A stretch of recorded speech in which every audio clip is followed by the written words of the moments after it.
anigye nko a na sɛ ɛwɔ w'animu enso ne nipa ni anigye saa nipa anigye ɛwɔ fam yadeɛ ne ahohiahia ahokyerɛ ɛka ne animguaseɛ ɛtete nipa na meka kyerɛ wo sɛ anidasoɔ ɛwɔ hɔ sɛ dua mpo wɔ anidasoɔ sɛ yɛtwa na sɛ bɛfefa a onipa biara nso wɔ anidasoɔ ɛno na mekamfo aduane papa baako pɛ ɛde ama wo ɛwɔ widiem fisa nneɛma nkɔ yie aduane ne din ɛyɛ future life obi a wɔtie yɛ biara ɛyɛ future life daakye wo nkwa ɛna wobɔ ho ban na bambɔ no so ɛhyɛ ase efiri sɛsi a daakye wo nkwa no hyɛ ase efiri sɛsi a ɛna wobɔ wo nkwa ho ban bambɔ no saa na hyɛ ase na yɛn deɛ ne yɛ aduane nwanwasoɔ baako pɛ ɛnam de ma wo aduane ne din ɛyɛ future life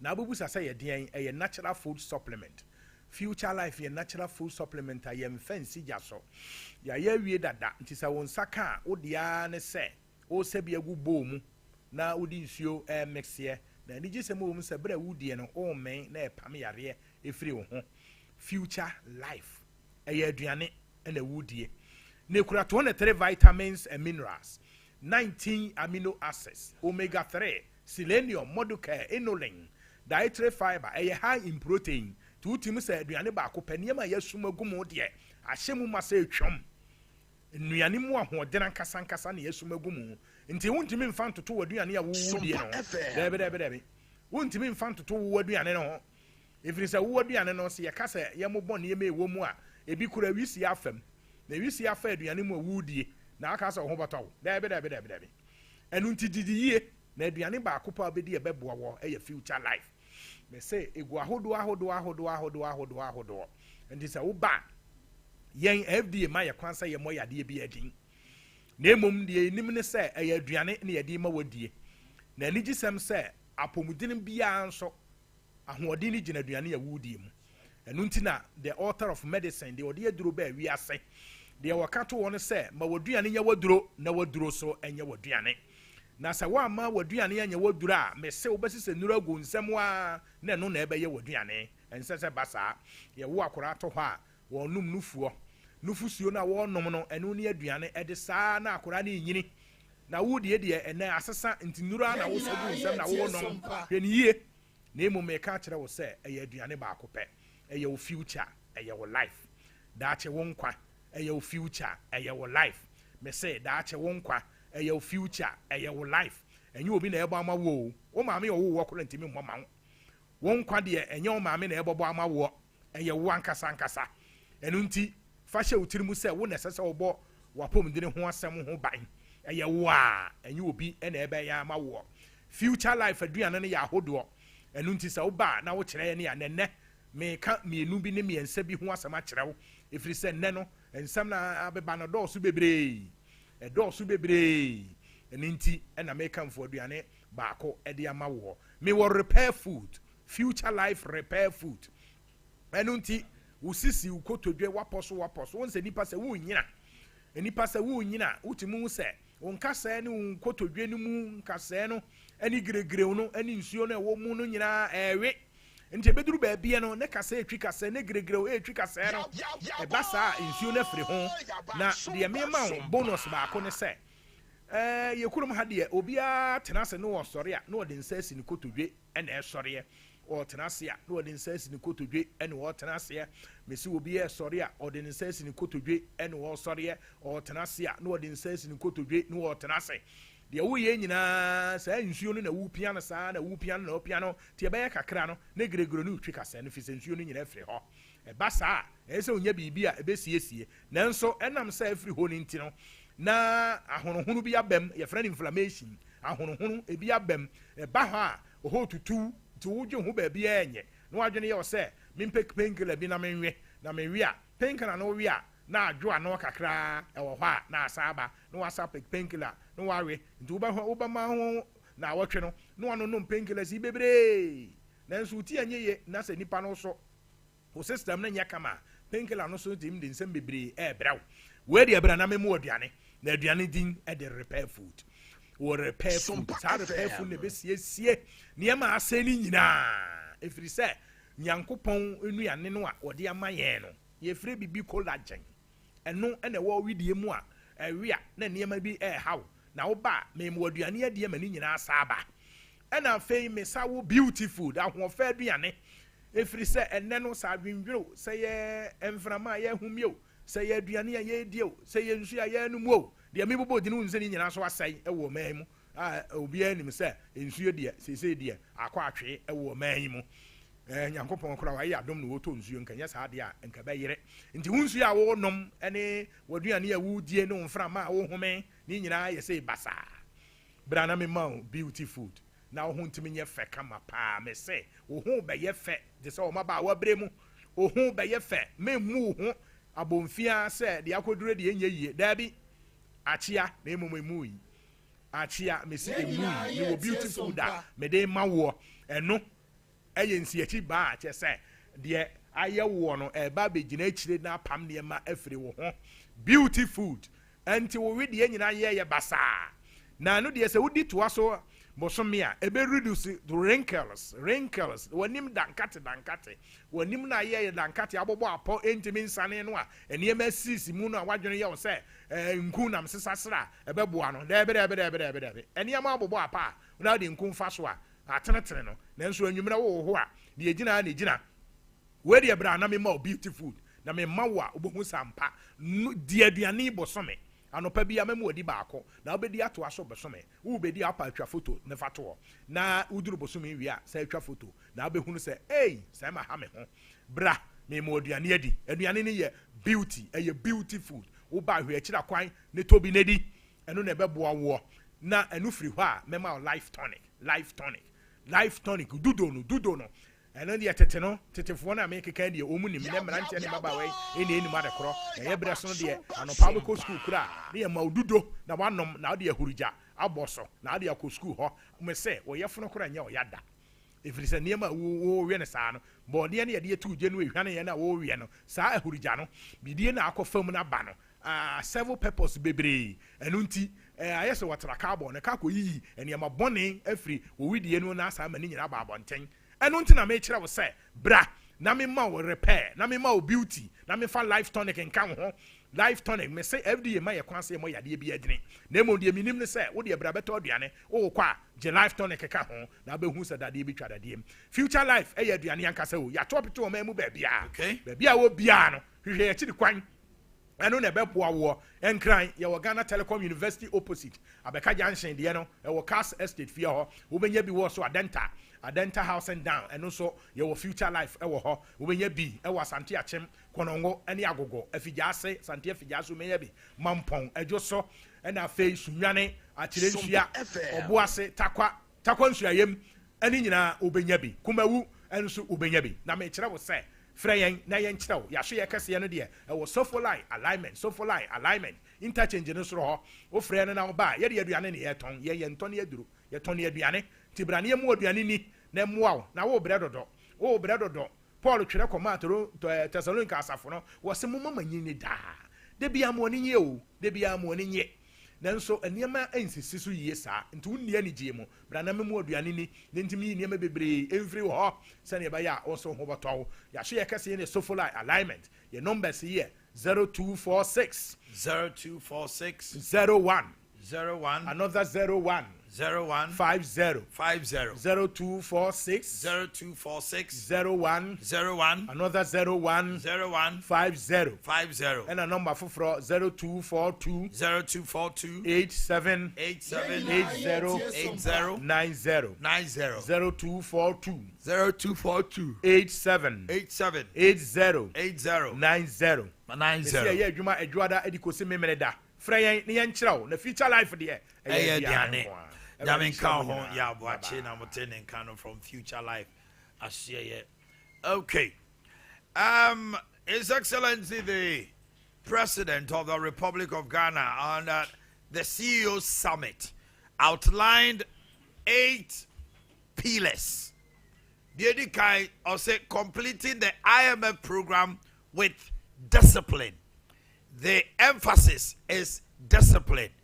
I say IMF Jumedia Obeto Suono Omanhene up to 2026 na omatimi awie bibia na mbom so man fa ho hyeso any pepe ya omutumi nye enunti no is working towards targets set under the extended credit fund no obe see to it say June 2025 the exit strategy is 2026 the tosumienu reopening domestic and international capital markets.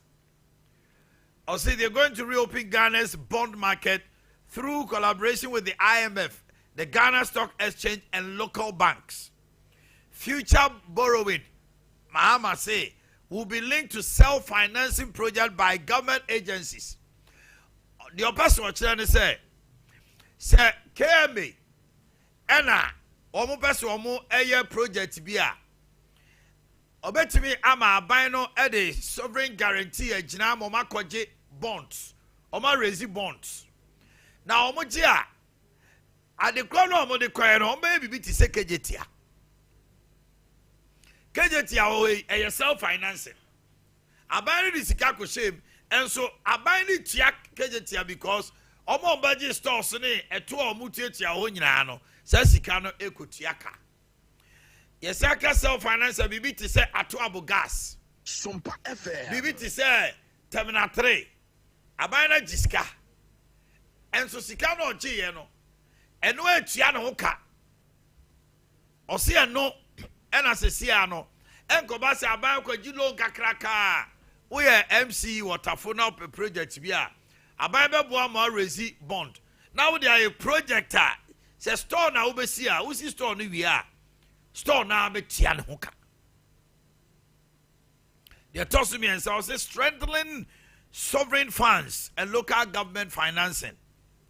And 9, clearing verified arrears and rationalizing public investment. Or say abina shall see a comprehensive audit. There will be a kabia or say contractor been a year juma. Obi eje contract ye supplies bi omo you share me no e legitimate say omo so mutia di pakroka oso metua they tosu enum accelerating public financial management reforms or say ade omo ya ni say frame the treasury single account integrated tax administration and real-time budgeting tools are eye corruption na adokro man no betime ye free ho ensia export through Ghana Exim Bank or say Ghana Exim Bank omo didi begina branding na wa boa traditional export agro processing light manufacturing and SMEs small and medium enterprises ama omo so etimi aboa na foreign exchange reserve Ghana hia no abegum se two or say building Ghana into a regional hub for trade and investment. Or see West African Premier Commercial Transport and Digital Service Hub. The botai say about healthcare, about education, industrial corridors, Ghana, African Continental Free Trade Area hono. Actor, Jumediana, Ebeto hono. I was so mutimi Jimani Jinamu said the beya. So obi a person called Financial Center of Africa, I was say Ghana. Health center, a sick country where they buy health. So we go to Dubai. Dubai tima create health facilities. Amanonenum ni adinipa bebre ko Dubai ko je ayahwe. And when it comes to trade there, any shopping Dubai. Sa no man penisi na ni so ade hunu no. Obeso ye ne sa. We ye niam mako nwotwe a odande. Ewususu so mo man ne say. One penny your mama they are to just say about GPRTU abasopa. Omatete lorry first so. It was a business I can also. Omuntu one more. Bank of Ghana governor say Omun said the engineer the CD appreciation. As I speak with you, the CD is 10.4. And I no pay. It is expected by the 31st of May, a bedroom 9. As our dollar whom you know. Chairman Wood to me was granted bail yesterday. Now, Okono and Sama CID 42 and Nimne say 1. Only licenses are all pretty 2 wapolutu nsuwa bi 3 wakobora nimri forest eni si okọ hono eno ne sobo omode bo no se wakoji sika o baabi si wonkoji sika o baabi CID fo anka ho asem omo se ene no me ensa pepepe one na lawyer fo mra na enkomodie bi e ho no omo ni minim se national security fo nso so e de sobo bebo no se yeso wakoji sika bi o bank Cocoa board the sika bi eni se nkomutua sa allegations we nyina no CID did not lay it bare to him. What they said when it was 3, and the 3 issues are 1, only license, 2, pollute to certain waters, which is illegal, 3, Akobora Forest Reserve, Yamani to me so hono, and non in Yama, or more the Atonoso. Kumasi Metropolitan Assembly, to Anamo, say Lorry first now, and was say effectively, or more reduced by 50%, no. Mayor Zuba to an amount said on a motor traffic department, transport department, MTTD4 Atnasi. On by a random stop. They say, Drown as a car no, I was out to so now, the Beato Swa. Omone will depart, and I no pay, and someone economic. Ma Randy Wilson, Wahomano so. How many Randy you drink come on? Now, if you want to ma, and Minia Kuma, Casamafo, Emma Regional Minister, Santimantema, Ufianamo. Randy, good morning. Good morning, sir. Now, what to say? I cannot do Adeakye Abia. Now, pray. Yes, you are pa. Mammy, come on, my basso, as I say, yeah, Kasai, Efa, Equaya, a drop of forno, a charming bois. A free bear no me and circle, and I face so sent the idea I had to swan so a be more person better so. Madame Ontiono Che Muye, most dear Mama MTT the 4 judge now almost beside or more, and on bet you or more, and I said, dear, boy and Chemuye. You made us say, Sir Mama, acquire MTT for security forces, that's why you're my dear. The ordinary planning officer and the security issues there. No, but the minimum say transport operators. Abia a lot of some how many Minister of Transport at nothing. And say ye tum and nothing a teso. Say ye tum saying ye teso saying. And no normally a juma. Normally a fancy shady we are answer normally ama and my idea juma. Na nsemo no mukotena ase for the past 2-3 years so sa enne nkoso papa ye na transport operators na to bonum ye no aba to bonum but na nsemo no mukotena ase o mo hihye ebo no and no mo agree say ye nte so by 15% if it's a full obo e kofom afi so spare parts ni ade om di adwuma so bo I know there's some common men kan but omo wi no mo say e so mo te so by 15%. And almost say date is 24th. And almost the implementation date. Now, Mayor, any 24 FR. Me and the Regional Minister Susuma and for FR Mukakra. Information almost a kind of a driver's no answer. So it didn't cry, maybe you could have come home at Audium. It's my Mayor, any police commander, Regional Police Commander, MCTD, AD, come on. And no more agree, say. And then police in Penifua a Boko Abontino. On the moment the Lord Fair, you may be no account. A crown me fast so I dear bra mean and new security forces crown me fast so what don't remember police force a plain clothes on the other car. And police in some attack on the crown of Webisa, meaning, but the union say, drive the beer or Ben Adrian say, or that chief fair abroad, the Oma agree. A 15% reduction also no. Sa driver no emra enu ebeji. Driver bi o be decide say obeti abro dia omo agree so mbeje no so no. Emra enu no ebeji. Ase so say be ya police for ebehu ana say bia wo kwatra car mu no. Police for no enhia mo en stop mo. Wa what a car no more passenger. Who see for man? For car ni number. A boy no. For na say a choir monam sono. For no to come. Na send the fakoma 0244 540. Randy. Yes, sir. Randy Tobo na born in term dodo. I say dominate you na obi afaka. O say e kwan a onam so no ebu a wo se wo je no driver ni no wanye wo sa no matwa fa car ni number na ebu ono so send the code number no Tobo number no yesai It will be for car number. A choir monam so monam atonsu kwanso. Monam santase kwanso. Yenam tech kwanso. Obefa eno so. Na fe wa fa car number.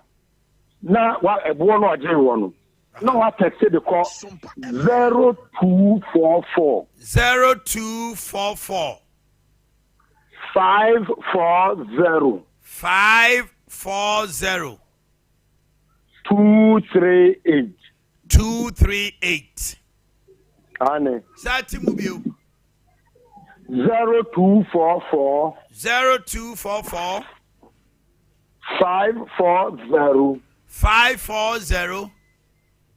238 Okay. Eno ye kwan baako so Randy na me a mentimi embobo na mentimi send no. Me so kwan be na betima mama so ate. Usia police officer bia man na sonti fa car number. Car number de den ya wo sa ofa. If you say the nya situation and confa regional minister ho. Akọ complain a chere say omo ye short ene e dey abode ne wan. Yes number yes. On car number no onim number no. Okay. It is regional minister be there no dey aye adwuma. Matthias here. Mayor be there no dey aye adwuma. It is fa car number no. Na ekwan a wonam so no fa ka ho. Because the police e bomb against on the here. Obviously, we are told to cancel car. You bet chinese here. As an eye simple, you bet chinese here. Okay. So, if you mom again say, you for car now, you better car the number. Now, say, yeah, winter, you can't be no Sunday and find my now number. You reckon in album, yeah, I'm a police MPTV. Near the on the camera, almost a settle. Cars are these arguments getting in ano. Omina in Sabekamo. Regional Minister Friend and Debbie, or Tina to on Nemeka. What do we say? When you report, I need to 5. But the woman be any other car number. And the man is a regional minister, or better than one. Matthias, and I feel so. I feel so. Problem make us yellow free me, no me, 9 passengers. No. It's a say, you have a good man. Yes, you have a car. Young coffee car no station. You get a fan. Jojo kwan so junkies in the road no. Junkies in the asking say junkies is 50%. Ono about 5 cities because we are Robert Pine on the Adeakye. If you don't know baby, I did it so you are better 30. But we are on the 10 cities no Robert.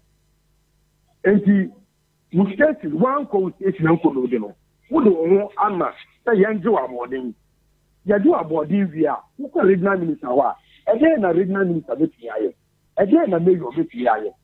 No more so what I could not say. No one for car, not station. Not station near road.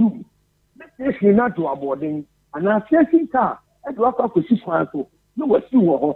No, I thought for was it. And you're still put on that arrest because you're station car. And no surprise, one for car and number and someone. That's what it's for the bed, dear mom. It's your mom didn't say, then talk of a car. That was crazy. Okay. Then we saw this your problem. Yeah. Young fucker the number. Your company for your Makokasa. The number, I'm almost Randy said number no mobile 0244 0244 540 238. Okay.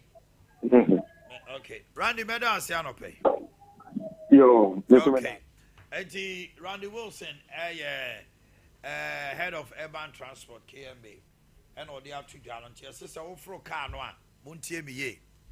ofro car no na mate ni no si eje 5 cedis no so waje 10 a wo de nkasa eno an say car ne number no ewo car no to ewo ho ejimi nwane wo de wo si ya no wa bona gu trim AS 3211B AS 1111 na wa fa ekwan na anam so no atonsu bokro tech to adjoso kronom afrancho tafo pankrono esu ebu atu ebu akwa ekwan anam so no tasini nyina che wo pekra wo de kaka kire wo ba wo fie je number yi na etro ti wa tro number no to wo du fie a car number AS1111 me kwa you know e was so give me 7 cedis or give me 10 cedis ono anam wa e be ka kire se masa park you are under arrest ya chill masa my day wo na wo de obi call yi a wo je ne bo we no enya me bo a obeka so onye afa ye bo na car number ye hwe road na ampa na nam so o ma hye o mo nema na ye du ko gina ho na ye shout damage na utia be 2000 and 1000 cedis obi 50 Ghana no and obi 20 cedis no obi 5 cedis no obi ma na ti ho ya titi petrol so e hom say spare pass for no ye kwasa ba omo so bete so ye see a dollar no ti petrol no ba na e ba fom na no me top petrol na me expect say me top petrol 800 cedis na enyema we akwani bua branche no obua fe edru be 640 on say ubu petrol na Hussein obeti ka na just say yema or try do 650 na me to almost 800 and something cry nyema yema 650 boma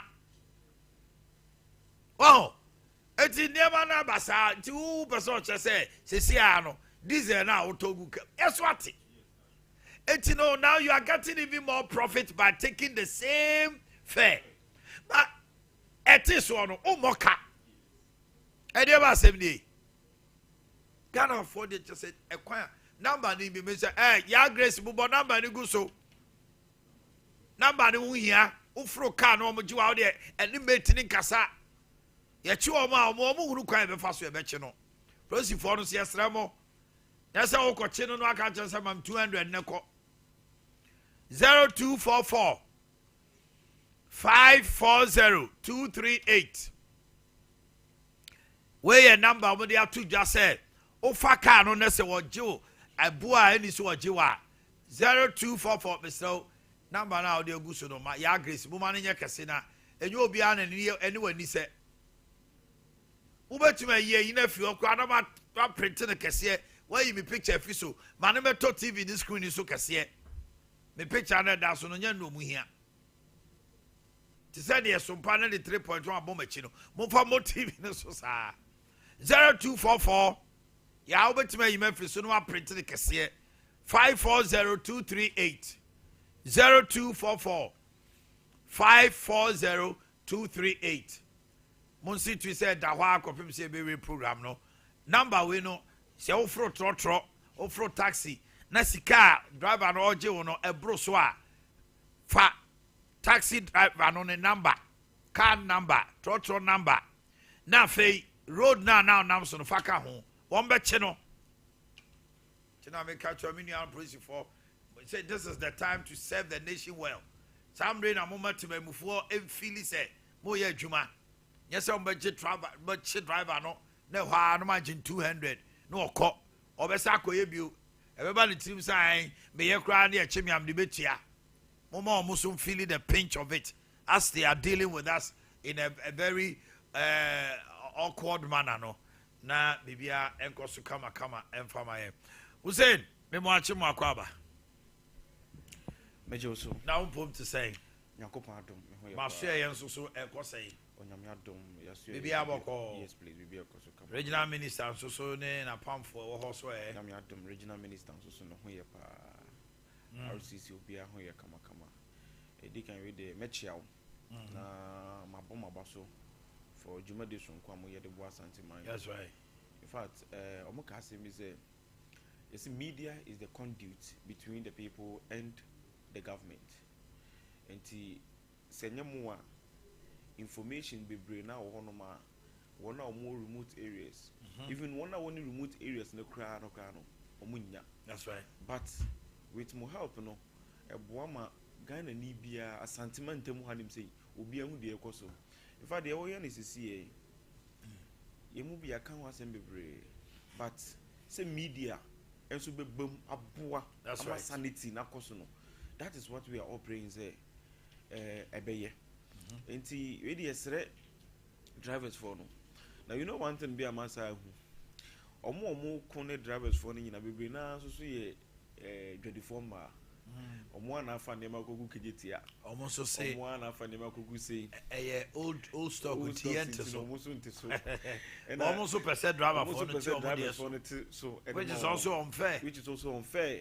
Enti e dey adesere na dey mo say asisi wo wi enye. Enti se drivers for na sisi amene o ka say ye dey emra na eba be ye adwuma o betete so by hook or crook e den ya o betete so no. Omo teso no. Mo so mo ntiso. So my penny your mama kind. What's the GPR2 for idea? Why idea? And you know, if you're the foreign businesses, no, so pass on. Very good. Yeah, why idea, pa? Pass on the city appreciation gains, no, to customers. Fantastic.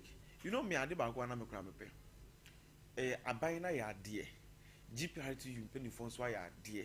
Until the form man was so munya idea. And you want to say, me and say, it's a collective thing. A collective things. What do you say? You know, income near. Nede kasa buy na ya de GPR2 for ya de na drivers for the former anya de a ye na e wo form honom no ye nya so mfaso. That's right. Tell them make another say if I better na say aka bro for akese na sorry ko but ye tell me lorry first no me de kotade yes me buy a more thing yes so on the way out in the city enti yes drivers for no any dwedi form man so omonya niema e beboa ye nyina asantiment mu hanim say IT obi a recently kra no or how baako kese pa na wa sentiment mu drivers for na kese bi mu olodu a o ko santasi o ko pechi ana kotwi o trade obegina baby a lodu se santasi no ko o lodu santasi no pai 10 cedis santasi 10 cedis me wa fair na ankasa na e wo so oginipa no de wo ogine buru sa fair no oko o mu nyina ko sisi wo santasi no se gina wo se lodu pechi 10 cedis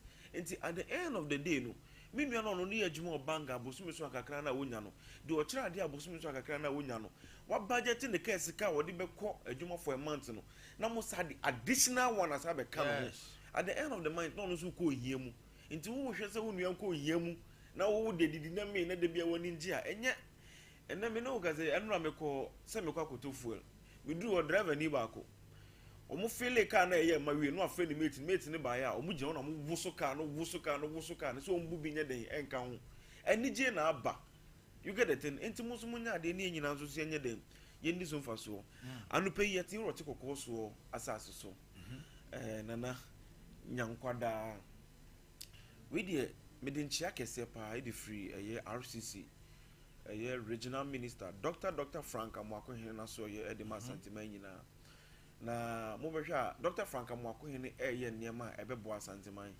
enti yesusu ye be yesu ye ya ade yesu ye nya ade a ebeboa ye nyina yesusu ye ho me enya ade a ebetia ye ho asantiman temo de bia me ka asem we say sa santiman di ye a ena me ne umienu susu ye be den ye be di ye sa santiman di ye a me ne umienu ye ndi ye ni be bia akwa santiman temo ya na ye den ye te enti se empuntuo enkoso enime ba sentiment mu no yesusu no yakeka bomu ne yakase ye boa ama bibia akoso ya ye betimi aye enti Dr. Frank Amwakohene no so na puno abie anytime bia or how bia mu komu bibia mu kom bia no eba na table so a at least enkakran kakra oguso a wo ye minim se ansa na obefiri akonya no so as a regional minister no na or how bibia sentiment mu hanim se yekom no aye de amaye no so na wohwe eniema nsonko bi a KM so ya Yerazuba me bona baso so. That's right. In fact, ufa KJT ya eni edum initially first no money ne kunta kwa even regional minister kwa no money ne kun kakra time oba foforo no but we say see na omu nyina ba beti na omase ekwan dem entiase na ye adwuma entiase o yes where demand and supply meet equilibrium do establish entiase we see ni nyina be hia na se muka na esipia edi mpuntu ni bibia na deba ende ofa kejeti a ekwan de muka makama yeah okotena kwa ahu na nsen awrehosem me kai mre bia 2022 or 2023 na me call Ezra TV one of my sister station ena bebi a Dr. Mensa honom no tipa track be twi fa obi so kuma me bi pa yam ne say yi no ote kwa ho so hu de make no no fa accident be si o for krom na enya agro so hu track kese bi a na load e be bushi ho and no for krom just traffic bi a be dan yam asisa ho machi ye ba no ma ye free you never know when yes it is a case of solid free kwamu a yes a case of solid free kwamu a eye wo safety enye aban na say Yura Kinzuba na say regional minister and a hard you know kaza o safety nti ene ye kasa asem no ntuma nyina nkambom ne developers anti na saminimsa santeman so de ebedi yie asiye and Yura Kinzuba nyina nka amen. The 9th Ghana CEO Summit omampani adane mama akomako nwotwe edia oso ode beboa IMF waka ho asem waka ekwan ebe fa so a MMDCs no metro municipal districts no obetimi aye self can say funding na afi omutuma raise bonds na omutumi dey aye projects aye projects enu atua ne ho ka. Are we not going to add it up so much to our debt stock? No. You see, me dasi. In fact, Enra, Mitira John Dramani Mama we no. Asemba ko pena me catch me. Me catch me say, the Nyankopon de no e ma ye no. Yensu no mu yie. Yira mama Yensu mama mu yie. Yensu mama mu yie. Obeje Ghana man. Unim enwa na me follow process enema na na ekoso ni nyina na ensem bi wo hono mo kekan no na ekoso dada wo wodi kan ye bi wo abra na oye president eno wasa boso na debt stocks na wo kan wasem no o hwa me ba say practical example aban bia wo kwa say oba na say obebu man no na say wo kwa enema ye pese ye hu bi ye ajapade awudi eja echima no se na bia ono so ba wode betoa so na aboa ma Ghana man nyina so so ma me fan to just say ye share Abdul Basit so enim so me kan yes na se wanja ajapade bia na o mana bra bo be ye basa papa wawo wonye sika wo de charter private jet na wo ne e man na wiemshim woni man na wiemu unya sika consumption wanu die ne sa ne ma wo hwa wo ma na o man so ko school kura make say fees no kura no ntine ntua momo enkura ne pentade a wo hye na nya momo eniema nkura ne wo hye na nya momo na uwawu ubewu no kura pon make say eniema a wo ye nyina no wanja hwe e wo nkura no ho ene nkura na brabo na wo se nkura na brabo nkura ne nya hwe ba so hwe MPP free abamu metimi aka say omujaye eka bebre eka MPP dey ja oman we no aban bie ni wonu ma in the 4th republic we ja Ghana force aka no agi MPP aban na so person hu se meka asem we ya dita meka asem we ya abra ye free so no yura ma matwafo to be fe ne sinking fund so okay that's right sinking fund yeah I think $270 million okay and it to sinking fund no okay na the entire sinking fund no ye twa ye say yura kofo de bia me boni dia me bona baso Irakufo is the first government to call Eurobond market. Eko bob $750 million. Nana sa butsiano. The maturity time I was say 2017. Ending part of May September, October, November. When I was say Irakufo sa Eurobond market $750 million. No. Ira mama adwene hu said there be o. Irakufo apebosia to ho apisika e de buma ene na akoye ekada ho ma ide a. Aden na mentwa fotuo bi mfa nto ho se ne ebe ya. Time no so be ye kwakotua eno twa say sinking fund de to ho wonim say ye free abamu no 2016 2017 time no dru ye no sa sika na bi ena MPP aban ekoyidi kotua Irakofo ka no we ne ka ne say wo omampanyina owo ɔman ɛda na koma so ɔdwene daakye asɛm onim de ebesi again okay stabilization fund $300 million yɛwura ma ama dwene hu sɛ shock bia betimi ato ɔman Ghana bibia betimi asi yɛsɛ nyankopɔn nyansabo akwanyame de eti na ɛkasa because ohunu ɔkyena asɛm no ayɛ ne nnɛ meboa yɛwura ma ama hu sɛ dabi bibi betimi ato yɛn nti ma mentwa foto bi nto sɛ na ɛbɛyɛ shock bi ato yɛn na ɛnya afɛ ne ɛbɛprepare ho yɛbɛtimi akɔ yi bi ɛna ɔde sa stabilization fund no ɛde baayɛ ɛna ɔde $300 million ɛde to mu COVID-19 ɛbaayɛ bebi a yɛwura akufado ɛtɛn ne nani di kan kɔ first yɛwura mahama stabilization fund ɔmu no kɔ yi bi ɛna ɔstarte sɛ ɔde fight ɛyɛ COVID-19 wei ne ɛka ne sɛ yɛnya president a na ɔdwene akyire mma ho ɔgya yɛ japade a na ɛboa yɛn even Ghana Infrastructure Investment Fund GIF GIF a establish here and so $270 million ɔde two mu enti yɛwura mahama gya buffers yɛka buffer ɔgya yɛ japade ɛnneɛma yɛ fotoa bebree no me meka na japade ɔgya yɛ adeɛ a yɛbɛtumi de aboa yɛ ho na aban we baayɛ no obisa ne sɛ den no odi gyae a owuri kɔgyina cocoa board 32 billion owuri kɔgyina ECG 68 billion ɛka nko ana mekeka o state all the state institution STCs ni nyina ɛboro nka cocoa board sɛi wohwɛ Bank of Ghana de bia afi bia ɔbɔka yɛwura mahama time ni ɛmboro ka baba ya broka and then 1 million and 1 billion cedis a ɛbɛyɛ 2 billion 2 billion and 5 billion wa broka saa wanja ya hwe enti sɛ yɛwura mahama ba yi said Mama said the president left a reserve of $8.7 billion. You know, every government yɛfiri so yɛgya reserve any we no any say yeah this buffers ija foto okay we reserve I said wa ba ko homa yes won sheda anya hwe ba ye ni we no you say japade esa de egu ho ye we kwa kan say some mo 3 oil fields Jubilee Sankofa intent in fact Jubilee field there ye rakofo bo no ho modin yi eboa me nyaye ba ye so e ba ye timi re ho de Sankofa ne tent be so e ma mo oil revenue increase ye to over $1 billion. By the time you nyasa inti ye jamu enema na ebeboa mo but Ibrahim Mahama saba ye nyasa na ehu enti was all thinking outside the box thinking outside the box na bi ni saying oka eye smart borrowing bi asem Ibrahim Mahama oka terminal 3 eye Ghana airport for kon ho say ya omboa no na omboa Ibrahim Mahama mboa na omunye eye terminal 3 ni yi na we terminal 3 na afi bia no omo renovation and omo ye ho adwuma even yewura ye fence kofo kura obi abe ye ho adwuma e no omo se Ibrahim Mahama mbo na Ibrahim Mahama se ade ntina mo miensi foforo that's right e no omo se yesi foforo okay ende ye ba omo ko no mko ye proposal e de bre Ibrahim Mahama se Ibrahim Mahama nko pebusia emfa mo omo no omo mfa nye den emfa nsi terminal 3 eni Ibrahim Mahama se busia pa de me nko pebusia mamo adia metima ya mamo ne say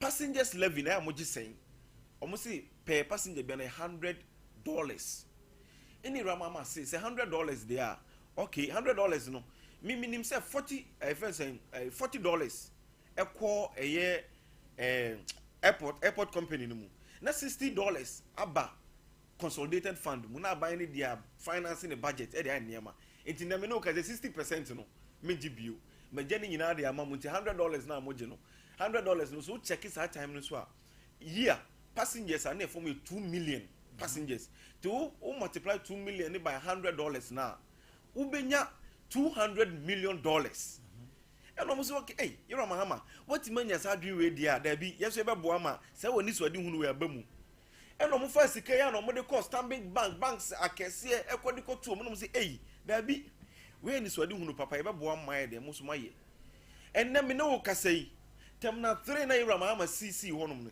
yankobo bosia afri bebia na ye de be si ye terminal 3 na akasa no ene si no ho ene ese tua no ho ka okay we the kind of smart borrowing no atuabo gas the same it is when your president be no nkobo bosia na say internally generated fund na akasa na munya no ho no taxes na moje no ebetima ye bibia say tua ho ka dia I think say e was ye nyina ebo Ibrahim Mahama baso because we hu ni say aban wei time and then me no ka say ye bobo si ama Eurobond market ko mo ka so mo me sika bia bi o so okay okay yeah Euro akofo okọ Euro akofo ko sen Euro mama ko sen MPP nko akọ ye omo bo over 11 billion dollars by Euro mama 3 billion Euro akofo kra de na ndru e na me boy $750 million enti mo nko amobaya ma bobo se we mu sa default ye mu ntimi ntua mo ka e ma ye lock ye say ye mpene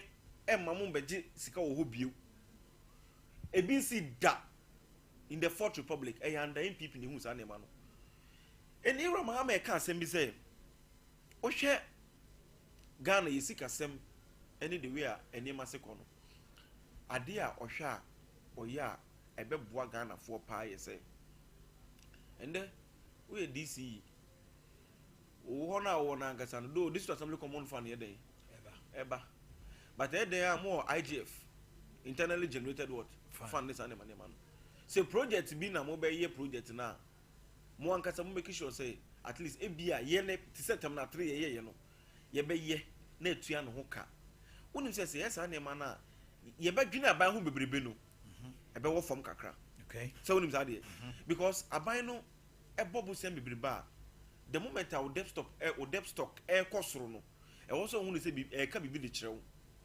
so hwe ya under MPP omo debt stock no kosoro no emu ene start see ye hu eniema Ghana fo eden na ye komu Ghana fo say oh mo ba obosia no ye hu de mo de eden mo de ye mo gigi eto eche Zakios a wo no Jericho ba Zakios club ogigi sa to no yina wiye kwa no ohun se nkofukuo bi wo hono ma omo no na eto no gigi no wanje no kwampa so wo side koma omo ba mo no mo gigi eto no yina wiye no ayarefo wo no mo da konfa no che kidney problem liver problem chronic diseases for no yina no mo sa koma omo haircut mo haircut na mo nya sika no wiye no mo ansa andwene omo hu ansa fa sika na koma omo into when the difference between Zakios and MPP aban no Zakios no sa adwene hianfo no ho but MPP aban sa adwene hianfo ho to the extent say a sentiment mo hanim say nko ano according to multidimensional reports MPP aban edega a sentiment for close to 1 million and they do ko hiamu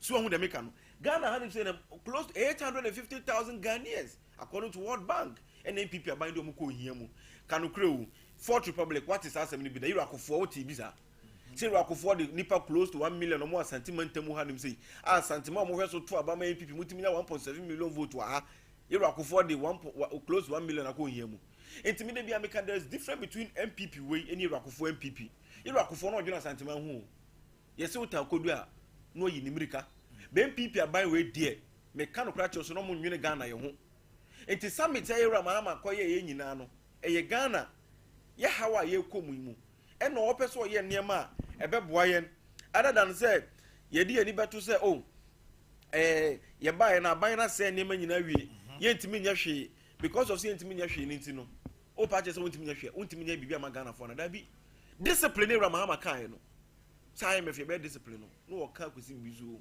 onim di ntra o kai say MPP aban 2019 kenke party ni say o kai kenke party no o kwa IMF say o kwa hesitate IMF oba na Ministry of Finance onu mako kra kenke dokono obetena wa to party minim say alaji kra kodi bi I don't know mako jimoni wie ya hwe be ande mo de Ghana yakwa kodu iro mama si da bi ye ba won say ato forcing won say also wa she white akoko to Bible won bi won say ato forcing won say ne style won say on share white da bi to be share white awon da on say mimi say me hwe movie bi sa movie na me hwe ye no omo she white na o say suru omo che omo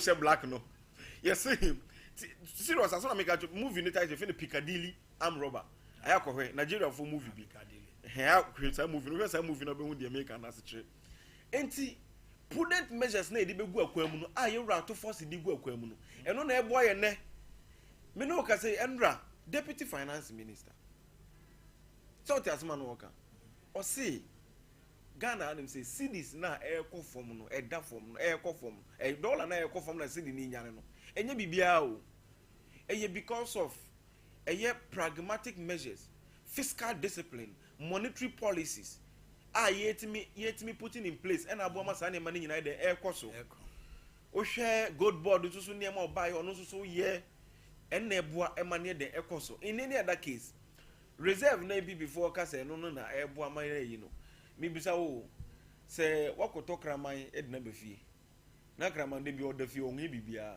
odafie nko bebia wakoto kraman aba na obi twam no hu say kraman odawi say me de no konwure mo betima acha krante de amame no the kraman na konwure na kraman na kocha krante but ma ba ka sa krante ne odia me bisa Omanhene but ma ka sa krante ne odia da bi oni oba da dem friend say if you do want man show oba na nyin say oba ni pie ko enu akonya branch for na branch no hye nyin say wo si da bi nyin say na onyim no ewo abi ko da na oyi ni niam no ni say nya hyiamu on say sa asem no mo ka no it's not that here not there ye hu ni say mo set up 40-member committee say si ni dwane 40-member committee na mo set up no none of the recommendations na na good reserves no wo mu none of them good reserves na nim be 40-member committee na nim 33 policies MPP before say mo na mo de abalaji bo mi say Ramahama nka policy a waye nti ama dollar na ba fom 33 policies na mo de ba ye no 33 policies na nti ama dollar na ba fom by the year na o ka say any policy na nti ama dollar no aba fom masidi na ye de nyane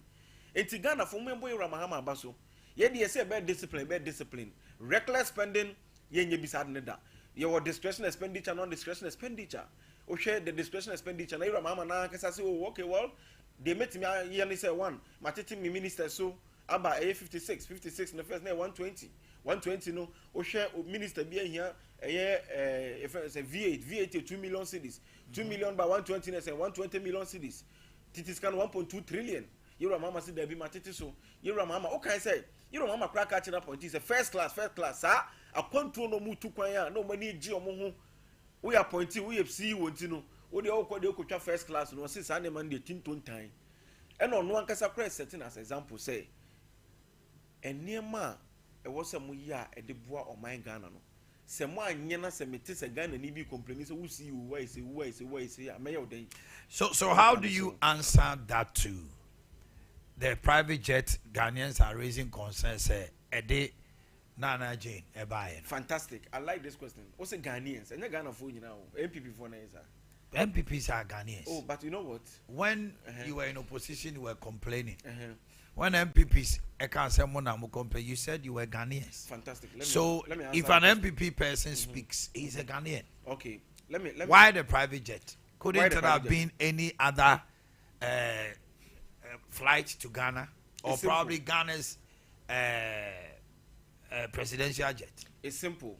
When it be? Catch them. MPP for me go school na me algebra dey me try pa na me try because na me to group like terms with the like terms, Okay. unlike terms with the unlike terms, Okay. but then MPP for no person mo try no mo group like terms with the unlike terms, Okay. and no swim fa when you MPP for per classmate e will be BM and a classmate no mo pe no so any classmate papa bia o omo person mo drag wa do ko ka omo boni omo ye ho. Let me tell you something. You was 6 months, right? Meboa. 6 months in Meboa. Good. You were for Dubai. Within 6 good months, no rented private jet a cost Ghana 62 million Ghana cedis. It is 620 billion old cedis for just 6 months. Many of us send this buy a private jet. You renting a mana cost saying. How many times they can? Maybe some maybe. How many times they can once them? Every month, ni Ghana for Kira Kufadu once them. Every month near can once him. And yes, I am a professor Jenano Pokwa Jiman. Or Yari, ye. I didn't quite, I didn't buy ya. Hey, ain't he come amino? Would you say, Mamma Casabacas, when you private jet, Nami Fanco, baby, Embra, with a buying Sikana? Oh, yes, I didn't that. Difference no me say.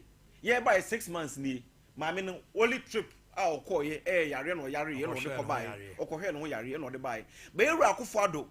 Sebi previous one can't just why yari you Rakufado one can't just why yari Ghana Nibian so who's here Rakufado no yari but the Ghana Nibian who say you Rakufado to private jet money cost you $19,000 per hour within 6 months or a Ghana bought 62 million cedis 620 billion old cedis on difference no it's a difference with the womb and now my Ghana for be not here meaning passenger Nibia na me to trotro mu MPP Nibia o timo kofa ba passenger ni catch and say massa sasem na mo kan mo nka sasem ntika ma me no yale no o person ko ba no na ko da STC bus mu ana oyale na oba no na ko person maame na oba no na ko da funu adaka mu ana maame amase maame ne kana mitie maame ne din nti we na maame ne sai ka se maame ne yare ye no ensema ono ye MPP ni na MPP for ebi mu kafa no se maame na wu no ene ne oye ho maame ne beduru ye no ene ti na MPP for no ye sa ena mo se mama sa asam ne de ye ni evidence bia wo sa na menti ye ntwa so me ka kire maame ne se me ba hi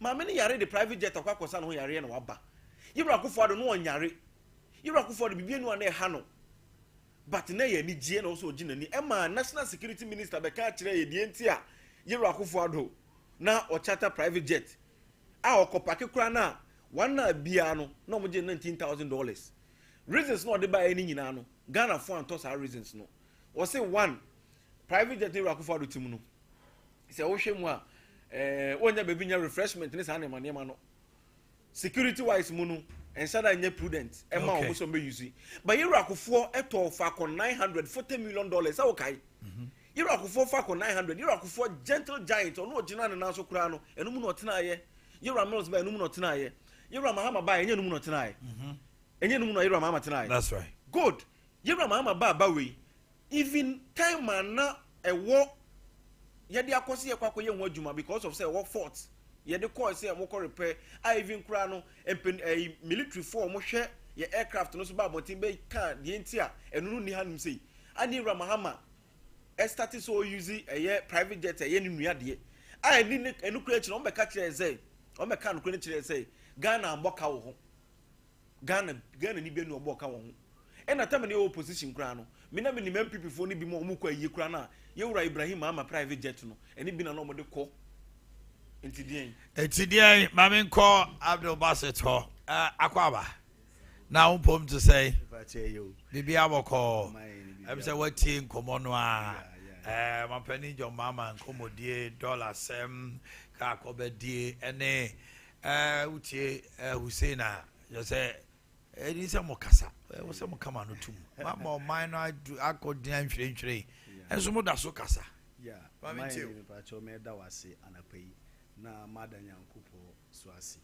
na mafasa kwanwe so na machia me constituency chairman the chairman Kojoche Rambo na machia me regional Nasara coordinator Alaji Salim Bamba ne MPP constituency executives a omo Ashanti region hanyina no me chia omo anapai e wo Sompa Omanhene na me baye me be 2 minua Hussein enra me hu flyer na me si minua kuma we na me ne e ba be hia wa ha me ta follow ni yi pa na woka NDC asam no de ye me ya ne say NDC bibi papa bia MPP di be ba o man no wo mo ba na o mo abesai no ye nhihye bia e koso ama bibia to yie no se NDC ba na o mo aba besai no kra Omanhene ma ye kremoni a me Nasara coordinator inkremofo ho asem ehia me yie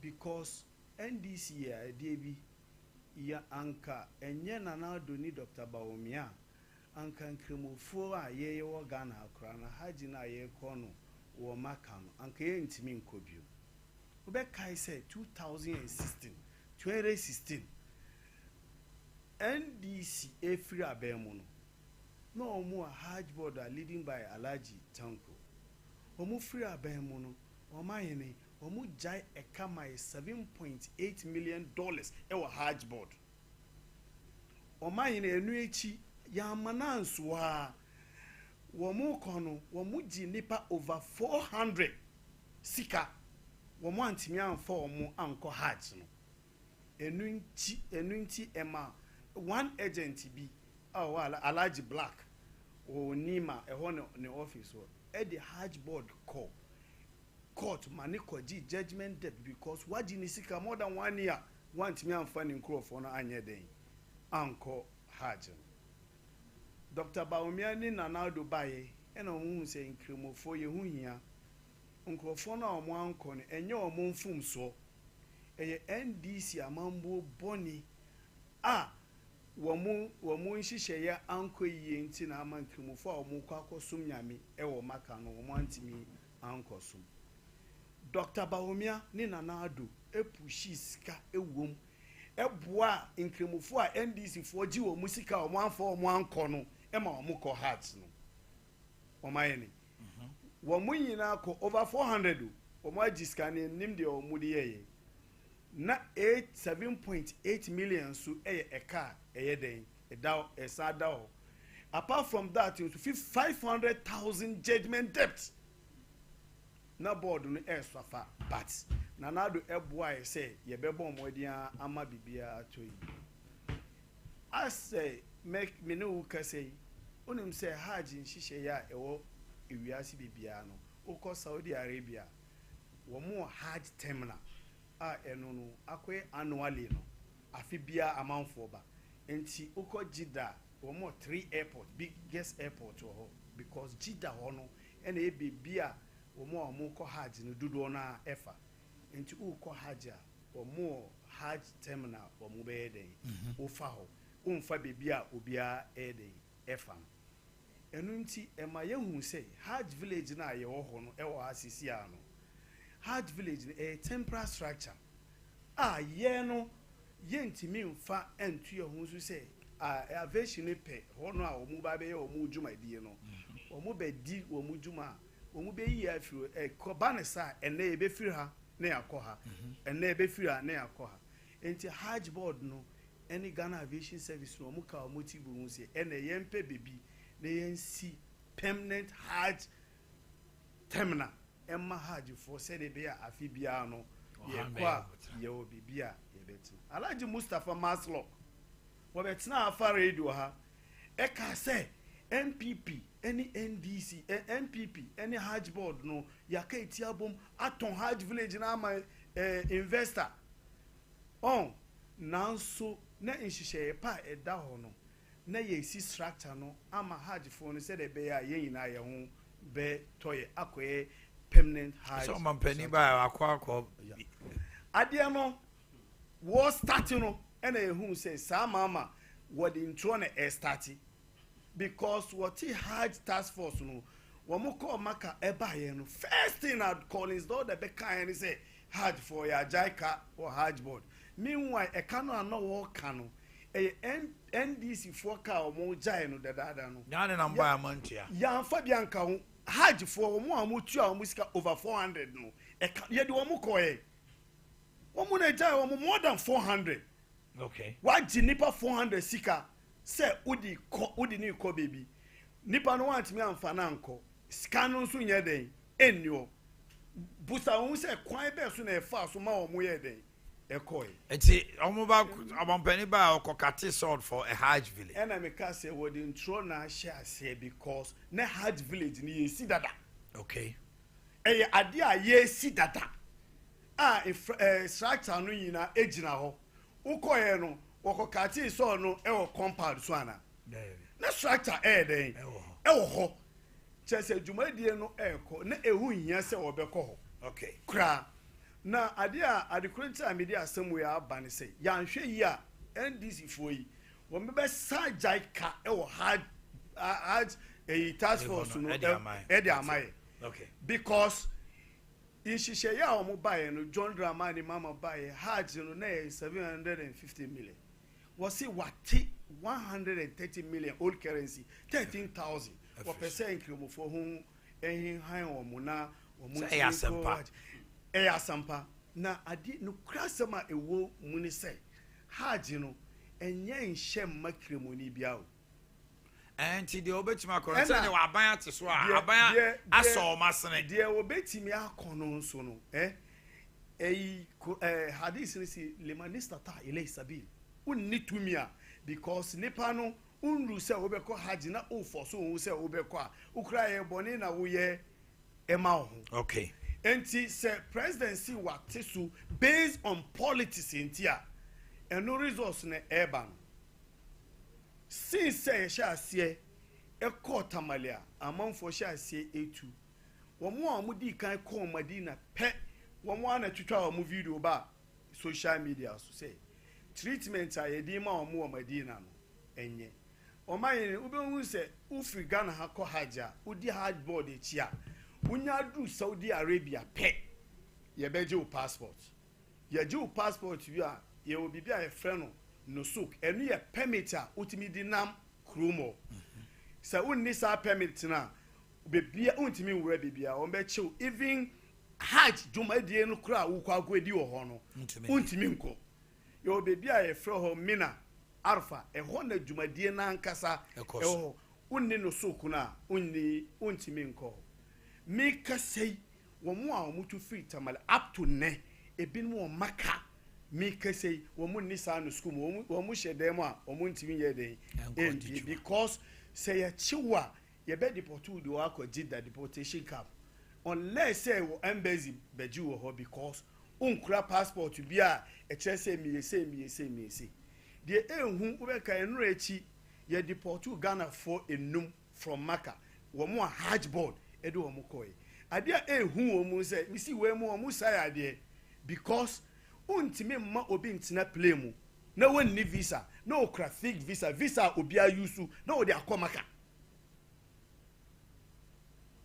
enti dia mi pese me kan say hajj board we omo ntwa omo eni hwe omo ye one tofa wakotua ni sika nipa 56 ABF say na be press conference say wo mo antimi ama the visa nti omo betua ni sika ama nipa wa prepare no say wo kɔ hajj na watua ni sika na wusi utua ama no ba ena me ni ukese nipa both protocol ene wo mo a mo atua o musika a wo mu go hard village a ochina last flight the ebetu no yanhwe yansam a ebesi wo kroma no ebe high adwe matipa se wo twe adwene siso me twe ya mo adwen abaso na mo ahun dwumabɔ ne a mo di no yanhwe yi a wo mu sai ajaika any problems you share dollar we a business person dollar bafom ye tete petrol so ye tete lorry first yes I remember ne koye yes Omanhene me a mitwe me ka se dollar kɔ fom a enye me dia na me boa na dollar no a kɔ fom no insunsanso ben na ye den yenya me a mitwe me to light every month bia we thought 200 Ghana cedi 200 na me ton na say me thought 300 and do me 1 month yes what $1 so na what to light you and a light no so what to no enye ade a ss binya light no time bia me pew enjina so since said John Dramani Mahama eba ya wo pointy John Drapo as say energy minister and who say Ghana light no ye benya problem because John Drapo we want Dr. Kobna Donko wo mu na de ko dum so 4 years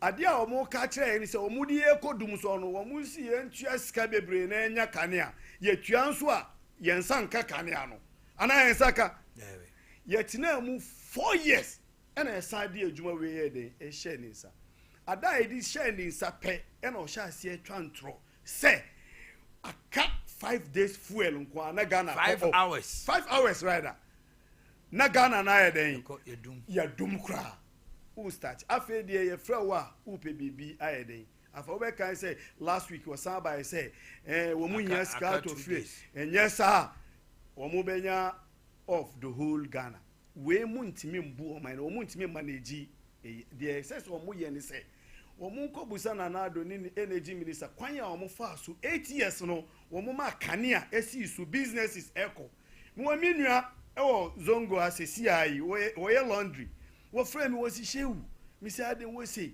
kanea no bo ayede enso kanea no ye nya emfa nya ye dwuma no wo be ba ne no ma eguo bebre na wuti wo si wo what $20 kanea endum na kanea obo onye den enye den enye ade a ene adwin befa Omanhene me kai last 2 weeks na me ne menua bi den kitan udie na o se ni sika bi ama me na makoto building materials bi ama no na se o ma me $1,200 na makoto cement 100 and something bucks e dey ama no dollar no ba form no no expect say me catch say normal na aye den aba form ye koe na atu ye se gise ye san pesika about 6,000 e kan ansa na ya number of cement no den ato na se uma dollar e ko fom na se cement buo no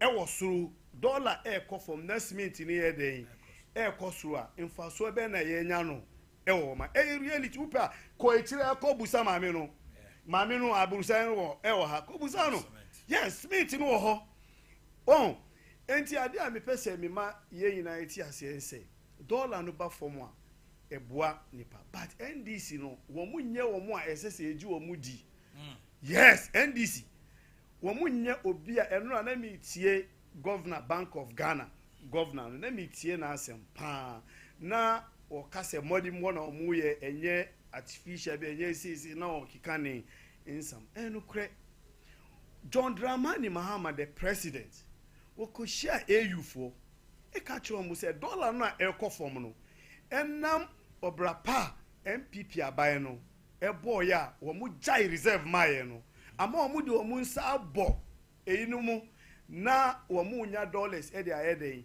aba system no mu se de ebe ya no ma be den dollar no be kofom enrechi uko cabinet a interkwankwa na wo mu ku no ho cabinet do mama cabinet no wo mu say ministries bia no a budget a ya allocate ama mu first quarterly atwom second ayeden atwom wo mu release ska ama wo because yep. Buying and spending one spending scano eshe dem udi yeden why a budget no for scano ko ministries so na yen ma kro no yeden enko yenim enu na ebetimi a kire say dollar no original ena omuye anase artificial o spend ya na o manage ya na ya hun say o kan awon musi ya bie gold board ya bie say gold board e ba da ben e ba enru 3 weeks anami bo mwato gold say na enu nti e be ma seed na ya den agina dabi reserve no ena mudi mu nsa bom afi na mu pe bia ya den ahwem usu on spend no krono pese e ka osana inu yi tiwe no kika bibi say Ashanti region ha MPP4 nanado baye Ashanti region ha MPP4 ye hu chire ade papa bie ade papa ben na wodi bre wa Ashanti region sana uka no o say Ashanti region yeah ohia be could add do croye yeah the whole Ghana Ashanti region kwana ahia but you say obeso che say MPP di ohia ba Ashanti region ebi enyensa MPP baye ade papa wodi aya ma Ashanti region no ndi sintimi nya bi metimi asimbo abo mekoko a kire projects bebrea MPP e baye wo mu be a special road infrastructure e ba Ashanti region even uko fire tia so Sompa yi kura no a eko estate ha eko pankro no ko estimating pankro no kwa we de my ade pa eko estimating ba na me dwene kwan a me fa so a be ba adwuma but ufa sesia oh we didn't be free a we can say o man 2000 na ye free abamu na ye sofola integrated sofola integrated na say ye na half 4 up to aboakwa NDC for yi bai sansu na sakwan na say ye no double 22 wa ha ekodu santasi runabout NDC for by omusi jumahu omu twitwa contract no mu omu twitwa contract omu koye kodu tano so na omu jaye enye sa na omu ye omu etu say MPP aban ebesa be new contract na yasaye kwan na ama na kodu aboakwa ye baye ni MPP baye no uko santasi affairs no uko se wia side obusumtwi side ubetimi adri 4 hours obi tu say wo kwa akra obekwa akodu ayeden ajaw freeway traffic yes but uko do wo sesi ano a ekwan no da ho ayaye na half o ma ye ne mebo a ya de a ye di ye ni ayeden ehu ade a ebomi hu sesi an se NDC a omusa ya de uko sesi aso am run about project na amantem ena adili but be a project bia no a NDC yen wa Ghana ha efa ekwan ho a Sombo do so I'm run about. One will be our munchre. I was shanty. Ebi nyo, one munchre. We got to say my Tavo market, work renovation, all the stores, Munimi and Sebia Bekanwa, Juma, but Nana Ado, especially municipality, and I say Tafo a constituency. Min Kabi Biakra, Katafu, Nana do Baye, and ne municipal or the Tafo ma in Kaiko Eba, Tafo, any pancrono, and no, ama NDC for Eko municipals. But Tama Nana do promise Tafo say. Wo promise Tafo hini say Tafo hini nyankupo ya dumwa mebe ye president memma wo municipal na Tafo impuntuo aba said ye asakware mampo eye den enya impuntuo NDC ye campaign wo mudi nanado audio na wo kasa no ena wo mudi ye campaign say wo mo ama impuntuo aba asakware mampo enne ya si municipal ukota Tafo a road bia e wo road Tafo biano yaye uko pankro abed yaye kwan no ufomotia drilling kasia no yaye ye wo drilling bi wo zongo e wo Tafo zongo e friend Bukara na sa Bukara no e ho na NDC fo nya vote bebre ho wo munya bebre tam bia wo beba power bia wo di penyi be beba be twantro ama zongo fo say sa drilling no wo ba be last person a oba ho Collins Dauda NDC wa abamu no di Collins Dauda promise here say 2 weeks we be be sad drilling no ayede and am I we betimi aye but MPP abai say si ayaye wi okay ukọ pankro no ukọ abed won so a sad drilling no so baako e ho ukọ Tafo hospital junction no so a yaye ni nyina ukọ Tafo nhyaye so a si adani East Legon Tafo East Legon no bebia no a rough road bio ya ye kwan ni nyina enti wutia ukase MPP wanya hwiwa sentimemu a me wonwa last enrechi wanu sima me na enrechi me na me call isakrumu yi o mo fe odru fadia o branch a ukọ me na me fa ho ache ti me nipa bi frɛ me na me fa ho akopie e woduase me fa ho na me kura me wonwa akwan de nyame ani yaye mo ye bi wasa yes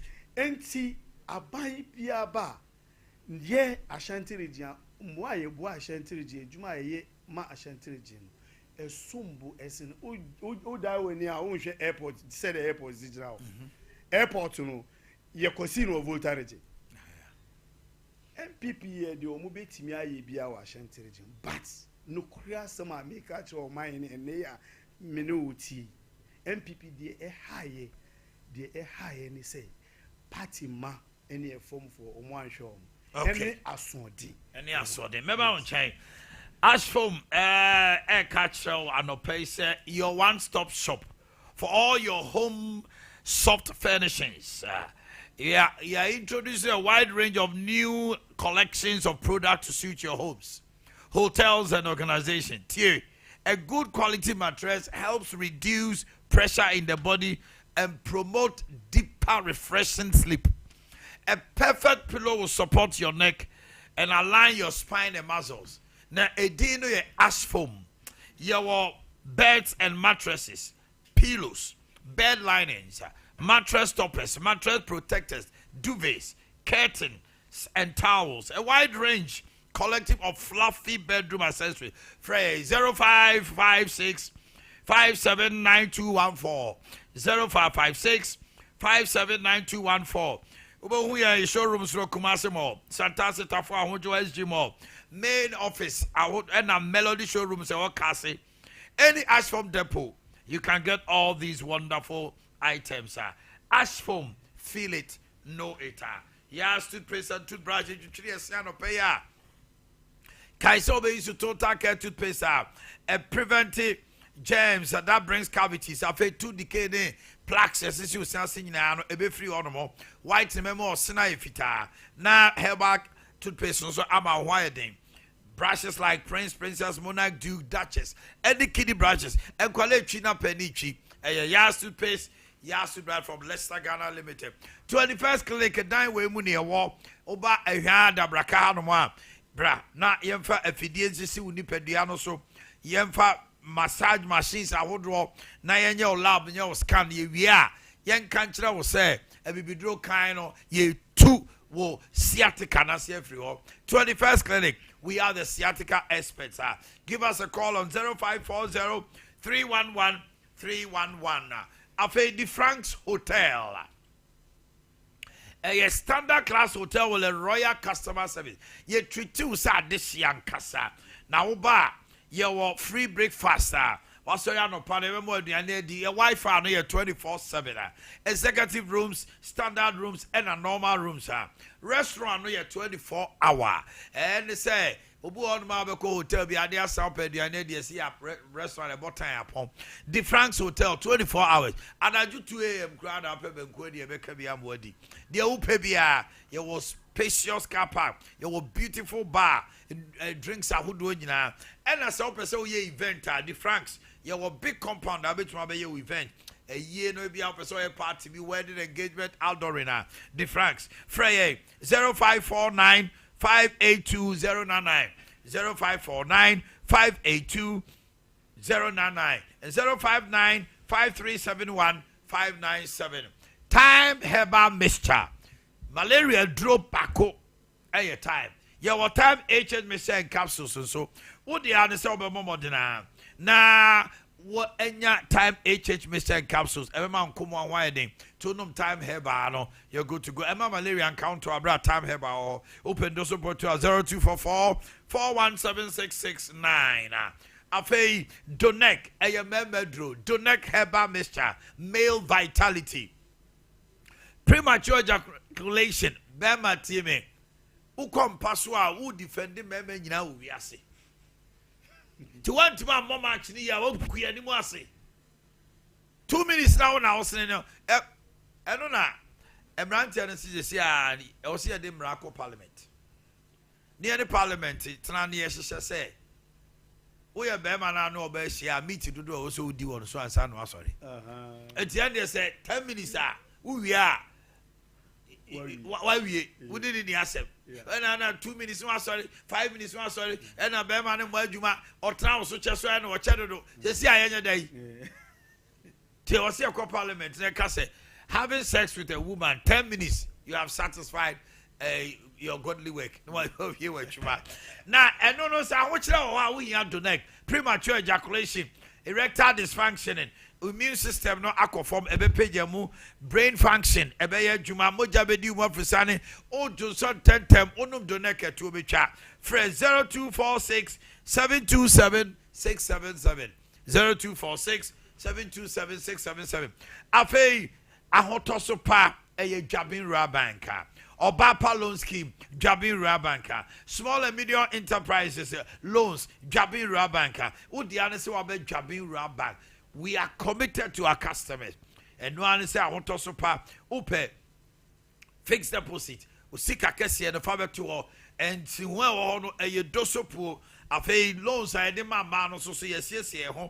And what would be a Jumaka Crowpe loan no branium wow.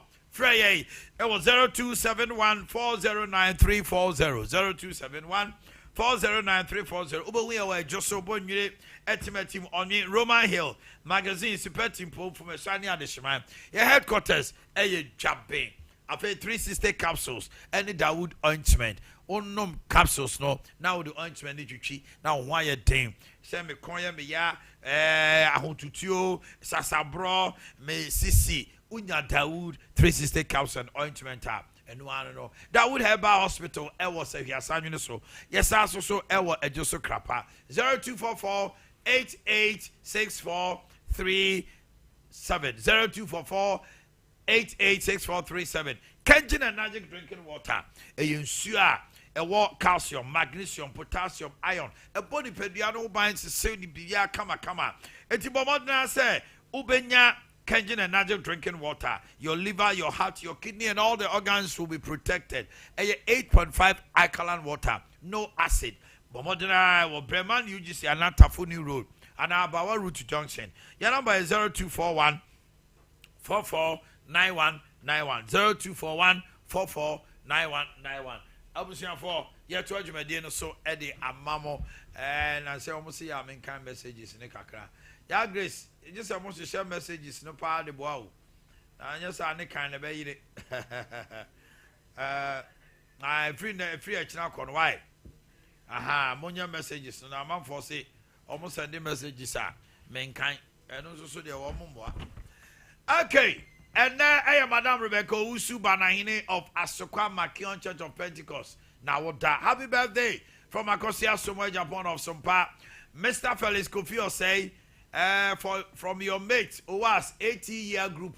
Almost your mama Kofi say 80. Aha. My son, God bless, Kwame Amankwa of Gospel Baptist Educational Complex. From your dad, Golden Boy Razak. Madam Eunice Glesu of Tech Odium. O sister Sioma Trinkwa. Ajua Gloria, o Konongo Kakape, you say, O Trinkwa. Ajua Gloria ni. Ajua Gloria. Ya Grace. Hey, Mr. O, Ajua Gloria, and you said you knew. You free so maybe why?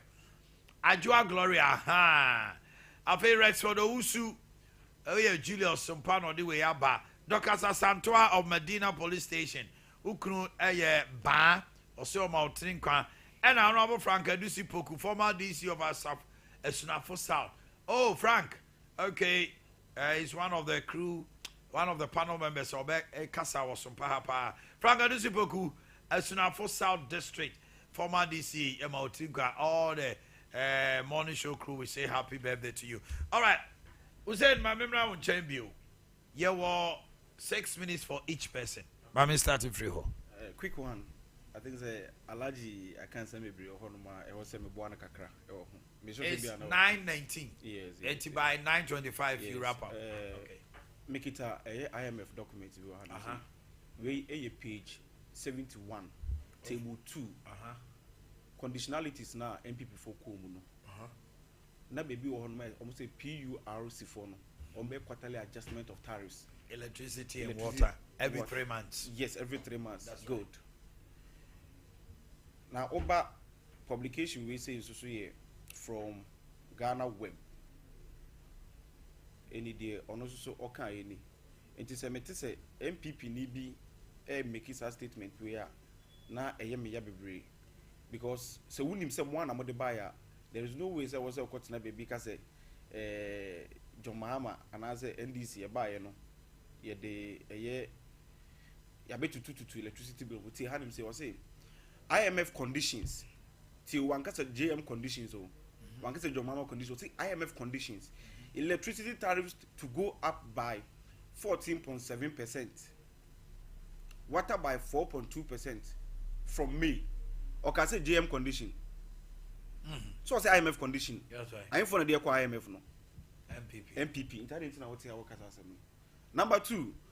What's that intina? Sika wono ma yentu etu yankofo eka. We na MPP for ya Ghana eboka no. Ya ba mu.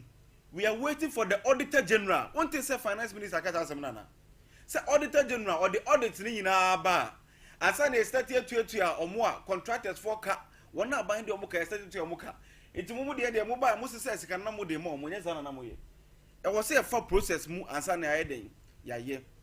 You know, topic na e ba ye me hu say alaji e fa ho kakra. Me statement that make ye na say Asantiment mu hanim say MPP for according to multi-dimensional report almost close to 1 million asantiment for dem ko hia mu. Man ka say MPP anyo project bia wa sentiment mu a. Into no akofa project omo ye ya na omo de ba. E no akofa e so fly interchange ba ye. Say rakofo e ba ye no kate sword. Me pacho so fly interchange o kate sword sambe. Enye April 2007. That's right. So April 2007 na ka how many months now I dey we free abam. That should tell you say e ba ye no. Ya ma me ka say rakofo na e den start it ye nya hwe. Ye beto aso wo kra so age atum se abeyi akosi baabi. Me bisa wo afeli military hospital e start ye mo wie ma ye mo dada sentiment so boya mo ye ma mo. Say we original hospital mo ye de ma mo. Again, tafu a wo ka ho tafu ase mo titafo. But I think say wonim tafu history ni ye. Because tafu market na wo ka no. Tafu market a wo ka ye ka say ya bibi rehabilitation and I say ya renovate bibi out ase say. Market next when market ya renovate you. Ebia na wonim. Tafu market renovate ye market mu no brand new na yesiesi wonum brown one ɛna esi wɔde ama ɛyɛ tafoman ɛne asanteman nyinaa enti infrastructures na ɛmɛmfa mba wode ba deɛ wɔkora deɛ mempɛ sɛ yɛbɛkɔ hɔ baade baako ɛmea yɛ sɛ alaji what you say na je say alaji akomakada alaji esu akoran yi what you say but alaji say Ramahama oka kosi say ndc ya mo nkremofo e ba na haje ne sa na mana sa na oka kosi ba me kama alaji hu ni say Ramahama onye kremoni o but eniema ndc aban ayama nkremofo no MPP fo munye bi da nti kalaji tie na kampesa alaji bo NDC abaso Ramahama abaso alaji usi alaji mambi so asem wo alaji se wonye sala wonya fast na okoma kan so onfa so kosi na mabisa edu so no yima no wonya sala wonya fasting na okoma kan so onfa so ene ko shamidi bisa alaji se wanye sala nko wanye sala anya fasting ne sa ne na your 5 pillars of Islam na okoma kan it is said they will draw African map awayi Madagascar ayden afrimu esu ni faso enkremoni a wo so ono no enkremoni yera John Mahama me no wo kase ye nyina e wo Ghana hanim so yo ade yera Mahama ya man kremofo a enkremofo no bi ani aso ebi nie alaji bamu ye kremoni enka we senior high school get friend na fisa ye so ye kremoni oguida binti anje no alaji bamu ye kremoni an bi na no anka ho hwe o me boa ne ni krom ha zongo hanim say ye kunko for 7 zongo for edi hye omo so mo ya kromfo alaji bamu an bi na no anka hwe asewasefo de hye omo ye kremofo o ye de beto aboti gu kremofo ni mase wo ye alaji o ye kremoni alaji bamu an so alaji o ye kremoni mo antima anya hwe ambo kremofo community Wesley girls oba enkra omo ko school fasting ye say mo nya fasting wa antie bi alaji bamu o ye alaji wososo a wo ye alaji a wo te a wo kasa alaji baumia wo bo alaji baumia baso omo antimi anya dan anka hwe aban ba bi unim peace council ene wo so mo petition says ande mo no mo ye nkremofo na nye ba ye Ramahama ono no nye nkremoni oko parliament house ko gina o ka say nkremofo a mo tete omo e wa adwuma mu so mo grija ba mo gusenu mo njai omo eyo omo right so mbe den o megu sa ne man constitution am omo kwan so metima eden ayesa ba no nye nkremoni o ye wo hanim say e kremoni bi ana ogu hijab a okọ adwuma nurse ni bi yampam no isi po ye kremoni ti oti anaka obo Ramahama abaso haja asem na awoka no haja na mutum ko 750 million ye Ramahama de aba 62000 and then kremofo na ni ayeden agye and na me no wo kasei so for lie mox e wo honom me na me nim da se Ramahama e no ko bo mo ye so fly mox so da mo kana was even shock but onye kremoni o wa yesa na ma ni nyina haja wo kan wasem aban ben time e no bo ma tamale first flight to free tamale e ko Madina aban ben John Mahama it would say John Mahama nye kremoni na ko bo nsi ma Ramahama in any other case alaji baumia mumienu finally mo ka kire nkremofo se mo ba be 16 model schools amazongo communities sa 16 model schools na wo he ade na wanka wasem alaji baumia anywhere we alaji a wote ha wo defend eye say Ramahama nkremofo na ndisi MPP fo na dwene nkremofo ho no alaji baumia be ka kire yen say omo ye university o kan Islamic university o be see Islamic universities wa kokora ama Saudi ohene ne na ka ama CPS ta enemi bisa sa university na wo he ye Ramahama o kan Arabic teachers for isin ayana ebasa simu ya ana me pese meka and if you call holidays o sallah holidays NDC ye Ramahama kra sama holiday ba kwa ka ho enka ne we sallah we ye na if you obi ye sallah ko we okọ adwuma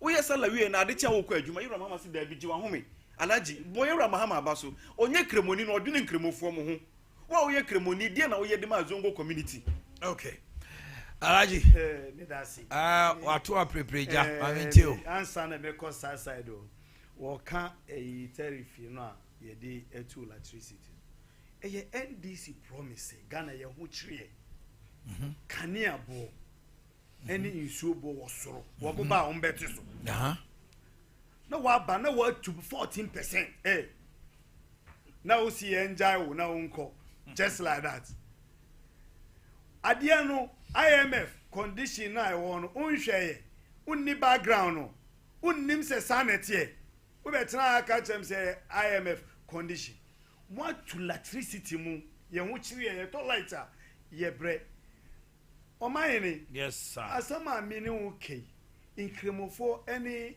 John Mama obiya nim say inkremofo a omo Ghana 98% omo to Abama NDC for. That's true. Omo to Abama Joma me Nasara coordinator. Me de inkremofo edi in Sawonsu bebre. Me wo inkremofo bebre a me ena meso inkremofo malamfo bebre. A ena meso ama my tupoku prempe aboa omo achi omo no ma bebre enso omo sori kuntia MPP de ma NDC a masa enya asam ketwa mi no utiwe ye zongo a ye hoyi mi wo ni inkremofo asesi a no mi a ena meso ye ma omo GMPC scholarship e ma omo ko ubaku crisis a wo ye doctor malankesi zongo ne ba ena ye di ma no yo obia yena nkasa no. So why is it that they don't vote for the yes, NPP? Enu na make enti huna wamotu wamwa baye den Emma ena nuclear zama wom say min kansio inkremofo any MPP and ni because yenye policy bia wo Ghana ha emfa zongo fodin ento so tise nana ado what the zongo development fund e by project bebre wo ho a ya YCC schools ama Islam uko efijansia ebi wo ho uko asakware manfo ha ebi wo ho uko Malam Peter ha ebi wo ho ena oman de wo mu ni se mimi wo ho yi uko tafo wo se mimi nim tafo Usmania Junior High School Usmania Junior High School edan ni nyina na akraki ebi bubu mi donyame Lord iluso hwe Yabuni na akoye ni Usmania Senior High School assumption of school no na private school wo mu di Jomama echi Jomama bra e wotafo ye friend Alhaji Karmanga wonua eko sre Jomama say wo pe assumption of that Usmania Senior High School wo koye no Jomama amfama no but MPP by enam Dr. Akotonti Dr. Akotoko jiye ena inkremofo a mu kira de wo mu ye 18 no mu ni aban yes Dr. Akoto sa eji wo munyina ka abai pero ema yefa wo mu sansu na Azaria Islamic School Azaria sesia mi kese Malam Kamil boya boano wa Azaria wo swari kuti a MPP kura na enwanwa yes enti yempese ye kan kremofo na asema wa hwe kura na wa kokasa na wa tia panyi bi uko Central Mosque kaba umedi shemu more than 1.5 million dollars. Hwa masallaci ne ko tu abankemo for 63 na ma Dr. Baumia na nkremofo no edebe na omo pese ye MPP eyema omo o ma yin hwe MPP ena ma NDC fo su anyansa edi zongo kokos beka omo nhihye ho because na zongo kokos no womu ho club bia omudi NDC echi womu hu yansa say zongo for to abama omo enti say omo recognize omo but MPP for that dream say no nkremo for any settlers ye no omo na yeye bibia eni kwan say party ni ye nam trasa say omo kan ho Ashanti region ye betimi ato about the whole constituency utimi nya pepe ni ba ku bia ewom and for position as a Nasara coordinator for Muslims or settlers. Wamumbambe kai bibia yeye biano. Still, nothing changed. Still, wamunya resources bia esese ediko zongo ekoma omo. Mi pese mi busa omo boni be na bibi voye omo. Okay, Alhaji Efesiano, Alhaji Abdul Basit boni be na bibi fuadi ayebo. Who say? Baby fa kwenya we. And declare me intention. Okay. Say Mr. MPP for our motion various constituency the whole Ashanti region Yankupo ya Duma omo bie nomination I make contest I say Ashanti regional Nasara coordinator. Inshallah. Inshallah. Eradi ton super go so abe. Timothy Hussein Ibrahim Khan and Abdul Basit so vying to become the regional coordinator for Nasara team no. Sekwan bema. Medam wase. Yedi mu si anomo emba e de full time jumedi ebremo.